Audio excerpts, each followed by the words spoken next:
আজকাল আপনারা কি একটা জিনিস খেয়াল করেছেন?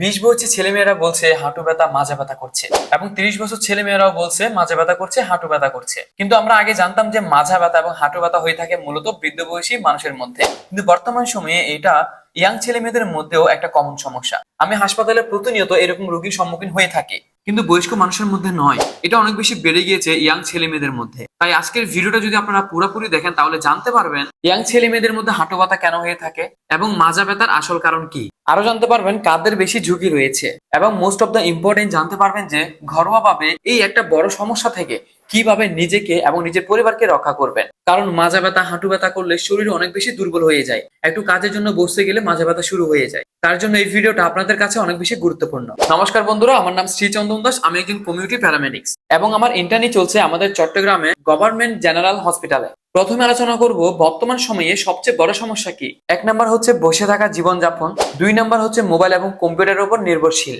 3 নম্বর হচ্ছে শরীর চর্চা অথবা এক্সারসাইজ করে না, 4 নম্বর হচ্ছে ভিটামিন ডি এর অনেক বেশি অভাব হয়ে থাকে। আপনারা খেয়াল করলে বুঝতে পারবেন আগে মানুষেরা অনেক বেশি হাঁটতো, কিন্তু বর্তমান সময়ে প্রত্যেকটা মানুষ 8 থেকে 10 ঘন্টা বসে থাকে কিংবা শুয়ে থাকে। মানে ডিজিটাল যুগ চলে এসেছে, যার কারণে সব কাজ এখন মোবাইল এবং কম্পিউটারের মধ্যে করে থাকে, যার কারণে শারীরিক পরিশ্রম কম হয়ে থাকে। এই বসে থাকার অভ্যাসের কারণে সবচেয়ে বেশি চাপ পড়ে কোমরে, হাঁটুতে, মেরুদণ্ডে, যার কারণে পেশি ধীরে ধীরে দুর্বল হয়ে যায় এবং জয়েন্টে চাপ বাড়তে থাকে। এবার আমরা জানবো হাঁটু ব্যথার প্রধান কারণ কি কি। 1 নম্বর হচ্ছে ওজন বেশি হওয়া।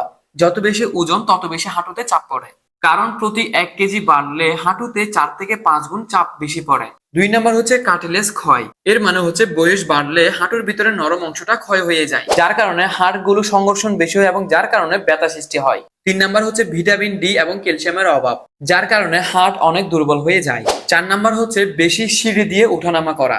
5 নম্বর হচ্ছে দীর্ঘ সময় ধরে বসে থাকা। সিঁড়ি দিয়ে ওঠার সময় যদি আপনার ব্যথা হয় এবং বসা থেকে যদি ওঠার সময় আপনার সমস্যা সৃষ্টি হয় এবং হাঁটুতে যদি শব্দ হয়ে থাকে। এবার আমরা জানবো কোমর এবং মাজা ব্যথার আসল কারণগুলো কি কি। আমাদের মেরুদণ্ডের মাঝে থাকে ডিস্ক, আর এই ডিস্ক যদি চাপ পড়ে তাহলে ব্যথা সৃষ্টি হয়। এই ক্ষেত্রে কখনো কখনো সায়াটিক হয়ে থাকে, মানে কোমর থেকে পা পর্যন্ত ব্যথাটা ছড়িয়ে যাওয়া। কোমর ব্যথা মাজা ব্যথার মূল কারণ হচ্ছে 1 নম্বর হচ্ছে ভুল ভঙ্গিতে বসা, 2 নম্বর হচ্ছে মোবাইল ব্যবহার করার সময় সামনের দিকে ঝুঁকে থাকা, 3 নম্বর হচ্ছে ভারী জিনিস ভুলভাবে উঠানো, 4 নম্বর হচ্ছে দীর্ঘ সময় ধরে গাড়ি চালানো, 5 নম্বর হচ্ছে পেশির দুর্বলতা। এবার জানবো তরুণ তরুণীরা কেন বেশি ভুগছেন। আগে হাঁটু ব্যথা মাজা ব্যথা মানে বৃদ্ধ বয়সীদের মধ্যে দেখা যেত, আর সেটা বর্তমান সময়ে 20 থেকে 30 বয়সী ছেলে মেয়েদের মধ্যে দেখা যাচ্ছে। 1 নম্বর পয়েন্ট হচ্ছে জিমে ভুল ব্যায়াম করার কারণে এটা হতে পারে, এবং 2 নম্বর হচ্ছে হঠাৎ করে ভারী জিনিস তোলা, 3 নম্বর হচ্ছে প্রোটিন সাপ্লিমেন্ট অতিরিক্ত খাওয়া, 4 নম্বর কম ঘুম, এবং 5 নম্বর হচ্ছে জাঙ্ক ফুড বেশি খাওয়া। এগুলোর কারণে শরীরে ইনফ্লামেশন বাড়ে। এবার জানবো most of the important option, যে ঘরোয়া ভাবে এই ভুক্তভোগী রোগ থেকে নিজেকে এবং নিজের পরিবারকে কিভাবে বাঁচাবেন। 1 নম্বর হচ্ছে নিয়মিত হাঁটা। প্রতিদিন কমপক্ষে 20 থেকে 30 মিনিট হাঁটা চলা করুন অথবা হালকা এক্সারসাইজ করবেন।